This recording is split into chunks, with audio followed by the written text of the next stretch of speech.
been a little while since we did maintenance, and our hour counter started over.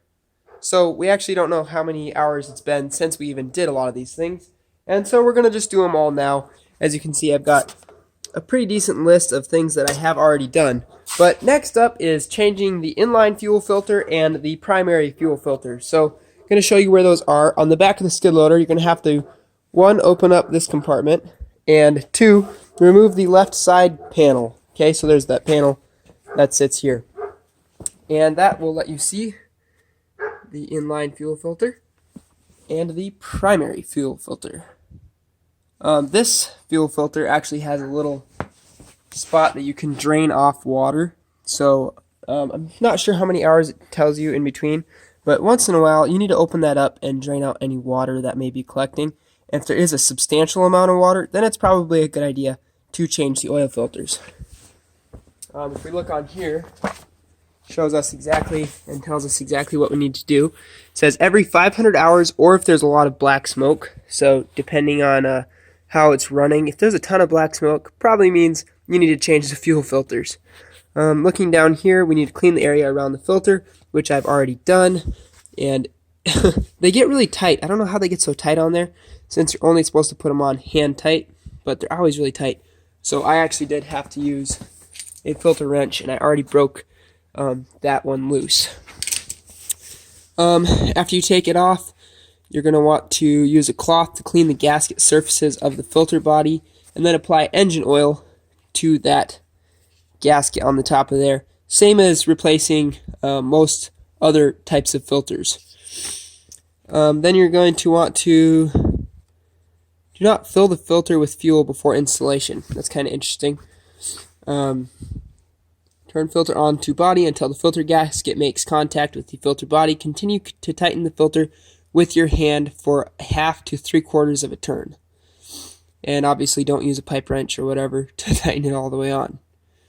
Start the engine and check for fuel leaks around the filter.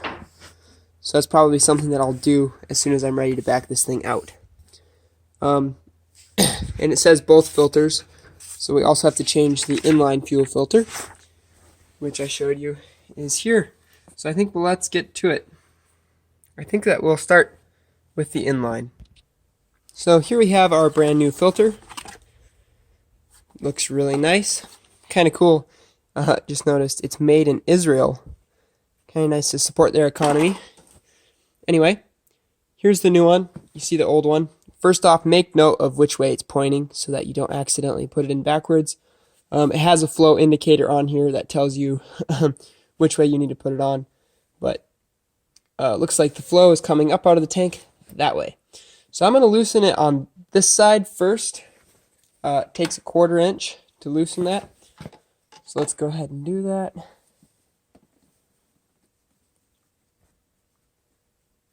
Shouldn't have to loosen it too far. The hose is pretty rubbery and seems to kind of grab on there. Then also go ahead and loosen the other side so that you don't have to do that while you're holding both fuel filters. Now I'm sure that there's going to be a little bit of fuel spilling, so I might stick a rag in there. Yeah, I'm going to grab a rag really quick to put underneath it to soak that up. So got a rag here. Just going to kind of poke that in there so it soaks up any diesel fuel that spills. Get ready for my hands to smell like diesel forever. Alright, so those are loosened. I'm going to carefully wiggle the filter as I pull on this hose.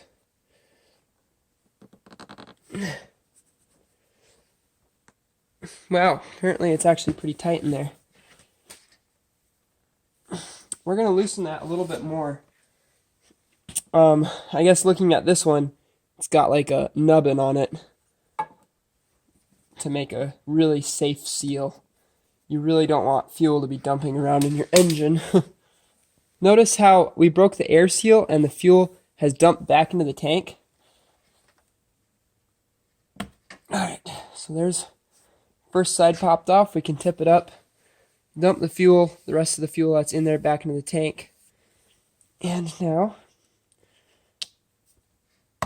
pop that side. There was a little spill. Smells wonderful. Alright, And I did have a container ready to set that in, so I don't have to worry about it spilling everywhere. So now I'm going to take the new one and just carefully put that back into here. There we go. Popped in quite nicely. And the other side likewise.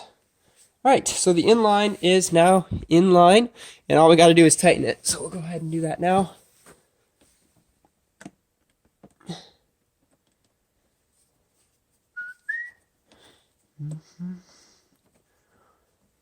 So recently I was moving some hay bales. We live in southwest Minnesota, and in the winter it gets really cold.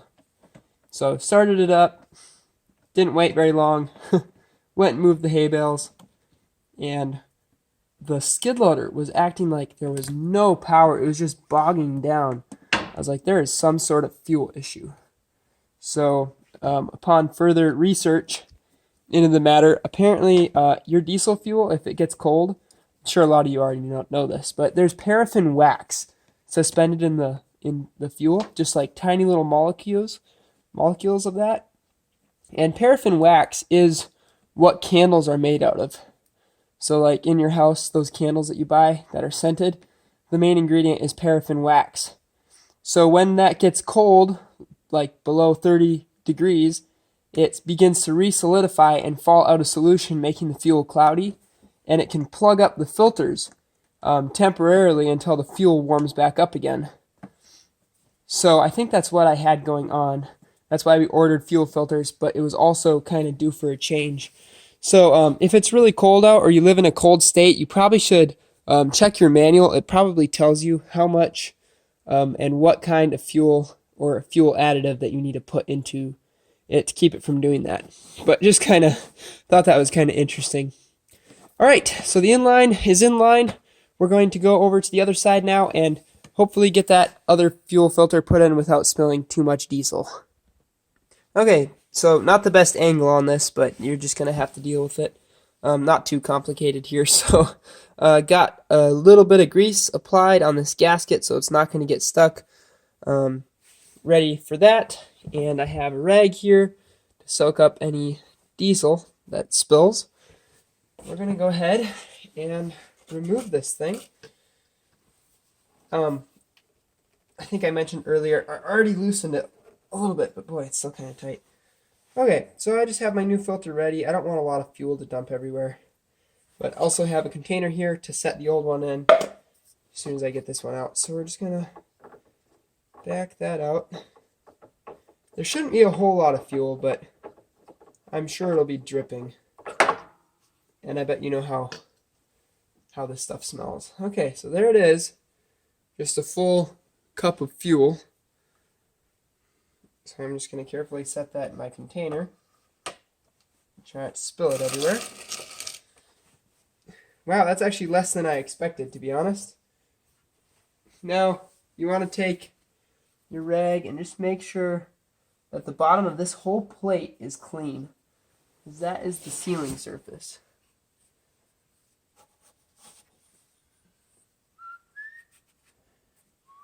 So there's a metal plate in here, and that is what this kisses right up against. Actually, if I dip it in the diesel here, I should have a better solution for cleaning.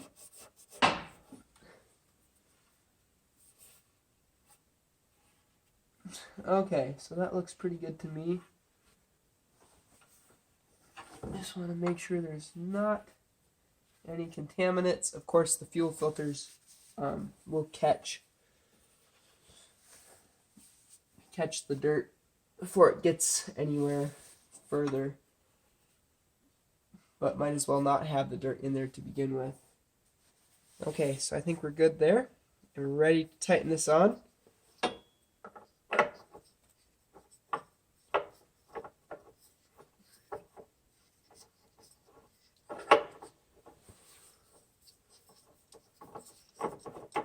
So now you're going to have to watch until you see that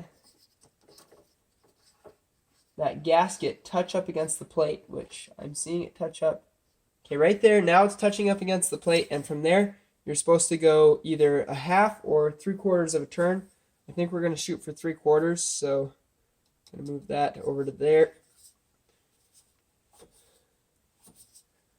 So that's about half right there.